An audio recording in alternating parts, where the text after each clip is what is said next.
Hey, Josh Tigg, Running T Farms. Morning cattle move.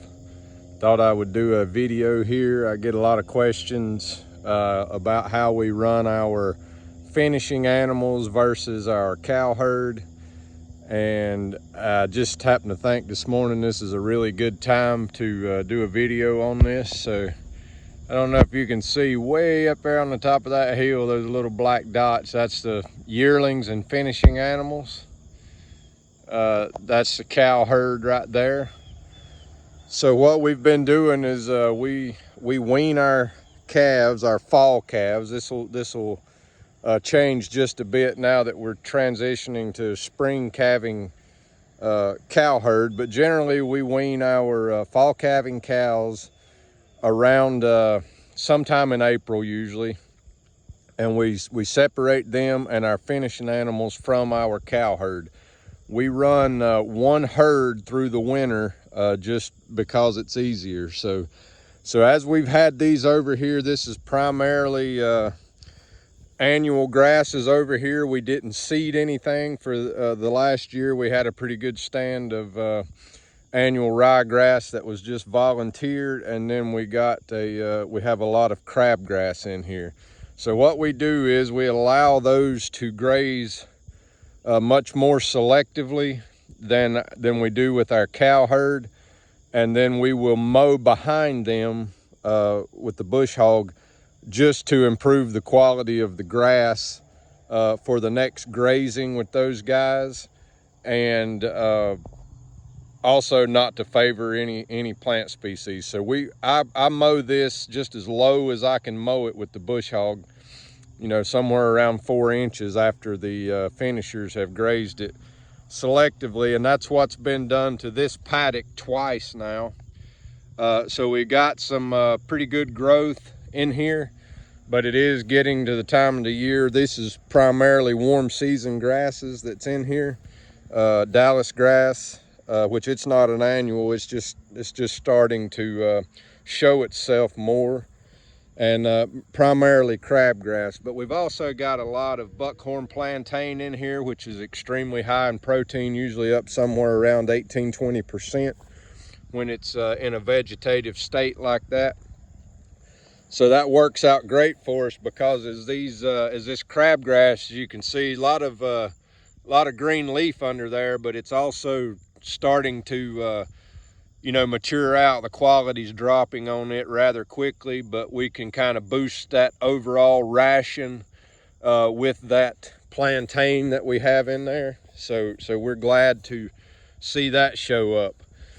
So we've been running the cow herd completely separately from here, just erring on the side of caution. We didn't want to run out of this high quality crabgrass for our finishing animals and yearlings, but we knew we were drawing down close to the end of the growing season here, so we've began not clipping behind the finishing animals here for the last several weeks.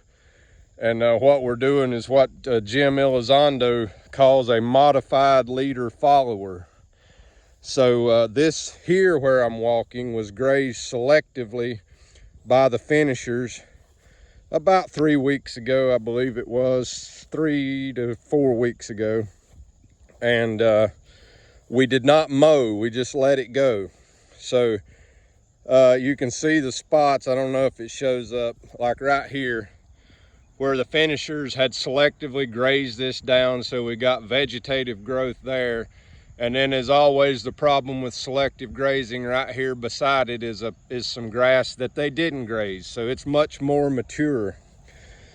But what we're hoping to accomplish with this is the finishers grazed enough of this down where we've got enough growth that it still makes a pretty good ration for our cattle when grazed non-selectively. So, we're going to ask them to graze all of this off. And that's what we've been doing. And see if I can find some manure here. This was actually a paddock I gave them last night, and I gave them a little bit too much. But this is what the manure looks like. They've been on this for 3 days now. So it's very good consistency. We're pretty happy with that. See if I can see some more. But we're doing about 4 moves a day. See, there's some more manure there. Very nice consistency on that. This is the first move of the day. So you might notice a few of their bellies are not quite bulging out, but they're taking care of that as we speak. But don't have the density up too high. We're probably at about 400,000 pounds to the acre or so. But what we're doing now, like I said, the reason we're over here is we want to utilize this forage. So all through the growing season, we've been shooting for quality for our finishing animals by allowing them to graze selectively. There's a fresh manure pat, so you can see the manure's just looking fantastic. So we've been shooting for high quality, high average daily gains on our yearlings and our finishers. And now we're going to make sure that we don't lose this forage, because we've got just a few week window here.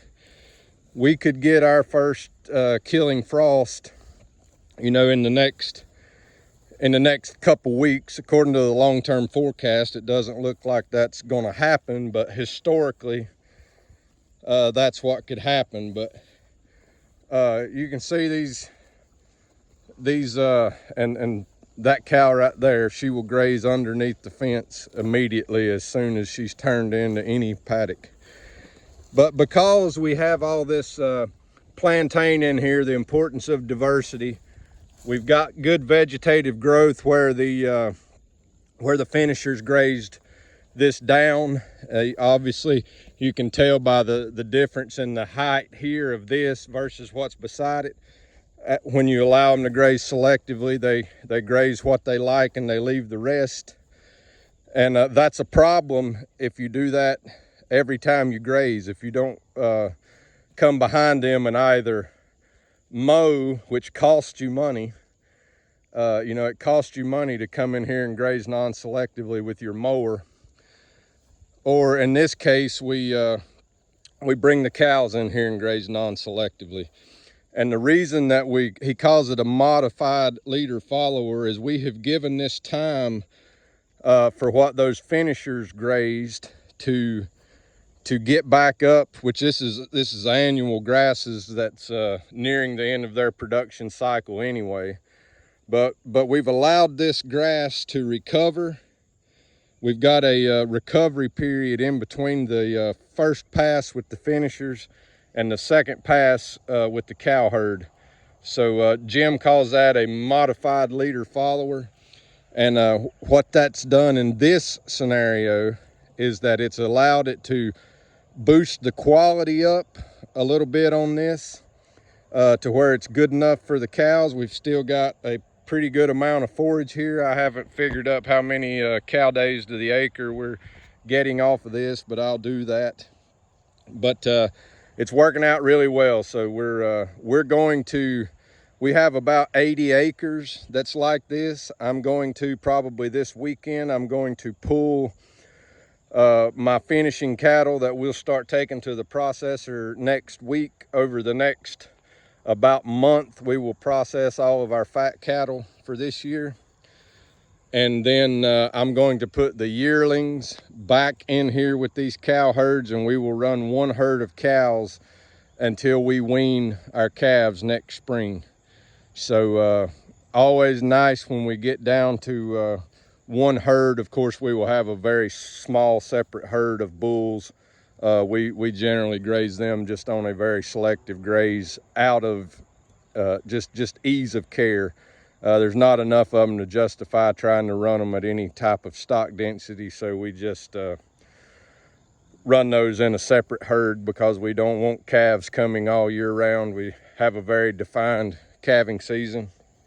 So anyway, I hope that helps out. So that's that's what we're doing here in a perfect scenario with better genetics. And we're seeing that proof with our Mashona crossed cattle. They just finish much easier than our straight Angus cattle. There may come a point in time when we can finish our animals all in one herd, and that is what we would love to do. But until we do that, this modified leader follower system really works great. We can use the cows to get that non-selective graze behind our finishing animals.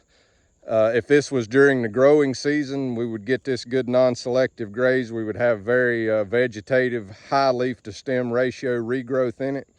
If we needed to, we could bring the finishers back across it to get very, very high animal performance. So it works out good. It's something that I had never thought of until I took Jim Elizondo's Total Grazing Academy. It's one of the things that one of the many things that you learn in that course of Jim's. It's a fantastic course. So hope everybody has a fantastic day. As always, you can check us out online at runningtbeef.com. You can like us on Facebook at Running T Beef. If you're watching on YouTube, please click that like and subscribe button on your way out. And everybody have a fantastic day.